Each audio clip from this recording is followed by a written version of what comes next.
Welcome to Research Rocks. In this video, we will see how to cancel LinkedIn Premium member subscription using your smartphone device. It's very simple tips and tricks you can follow and very easily unsubscribe your current membership on LinkedIn. So how to do it?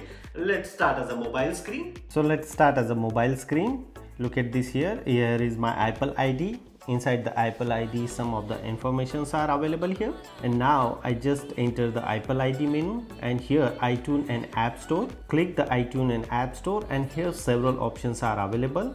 You just tab on Apple ID, top of the screen. Look at this. After tapping the Apple ID, here several options are available. So click here View and Apple ID. Inside the View and Apple ID, bottom of the screen subscription options are available. You just simply click here. After clicking the subscription option, here several subscriptions are available here. So top of the screen here, LinkedIn subscriptions are available. I just simply click here and after clicking here, several informations are available here. I selected here $29 per month and my expiry date here and here cancel subscription.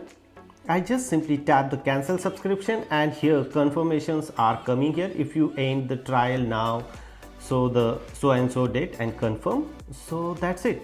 My subscription is cancelled. If you reschedule your new subscription, automatically renew for the selected price. You can cancel at any time. Hope you like this video. Before leaving, please subscribe our YouTube channel Research Rocks. Till then, Jai Hind, Vande Mataram.